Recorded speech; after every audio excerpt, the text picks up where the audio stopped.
So, here in part 5, what kind of consequences do you think we're going to have for the way the Middle East is? We just had Egypt now desiring to seek an Islam state with its new leadership.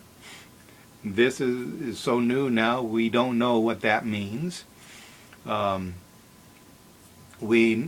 We know the Bible talks about the wiping out of 1.3 billion people in the Euphrates river area. And there just so happens to be plenty enough Muslims from Turkey down to that Gulf down there where you got Iran and Iraq, where the Euphrates empties into the Gulf there. So if Saudi Arabia gets their nukes and decide they need to do something, it's going to be a pretty bad war that's going to take place over there that has the capability today of killing 1.3 billion. So that can happen. We're still hearing funny things in North Korea. We're living in a couple of decades where we are daily living in some type of a circumstances that can cost billions of lives one way or another. We also get our daily fear of an asteroid hitting the Earth, which could do likewise. And so, but on top of all of this, we have the one world government taking form. Revelation tells us there's a pale horse, but the actually Greek word makes that a green horse, which represents Islam. And the rider on the various beasts, the beast with many heads, the heads are representing the nations, Russia, United States, Britain, and so forth, and Catholicism, the various belief systems, as it were, with a harlot riding the horse wearing red. Now, and again, that red represents communism. Now, you have to know your colors versus the Bible, what the colors mean in the Bible, and what countries actually call themselves, and what animals that they relate themselves, and that when the writers of these prophecies prophesize, they are relating nations to an animal, so that in the future, such as our day, we can look back and see the bear we know as Russia. The eagle wings we know as the United States. The lion we know as Islam. Now, there isn't any, the lion is Britain. That pale horse is Islam, which is showing that it is a huge force.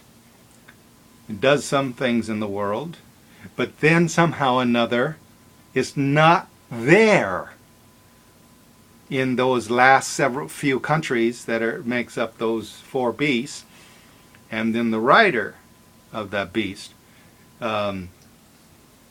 You'll find that Islam isn't there. There's nothing green in all of that stuff written in the Bible. And so somehow or another, the potential possibility has to be that Islam is taken out of the picture. Now, there are several ways that this is going to happen, and several people bring it to the forth of a different way. Is that whole area there is Islam over there in the Middle East. And we also know that 5/6 of basically Islam countries ran by Russia are going to die in a moment. And it's possible this happens before the tribulation starts. So the Bible is talking about any day now, because enough of these things are in place to happen any day now. We can't necessarily set a date, but we can wake up tomorrow and it's happened. Now, we don't particularly see anybody making strides that looks like an individual that's making any kind of agreement over there in the Middle East yet. But we live on a day-to-day basis that when you turn on the news, we will not be shocked to hear some horrible circumstance happening in the world. We just says, oh, another one. In fact, we almost are looking forward to be able to spend days and days watching the news about some disaster. And that's kind of the pith. We glue ourselves to the screen to watch as the disaster unfolds in front of our eyes. The importance here that I'm trying to tell you is that daily we are living in a time that life is about to change as we know it. And yet we're going to church and we're hearing a lot of time used to say, oh, we're going to have a picnic out here. And we got all these kinds of events. Or let's just study the Bible verse by verse, using it as a main sermon, week by week. And not mentioning anything concerning the last days. Not operating. If you're a Pentecostal church, you're not operating in the Pentecostal thing. You need to worship, pray in tongues. You need to have healing service. You shouldn't be a time that you meet together that you don't have a place where you can have people come up and get their laid on of hands to be healed or baptized in the Holy Spirit. You should hear word of knowledge and interpretation of tongues and tongues. You should be worshiping in the Holy Spirit, in singing in tongues and so forth. And we should be sticking to the King James Version Bible.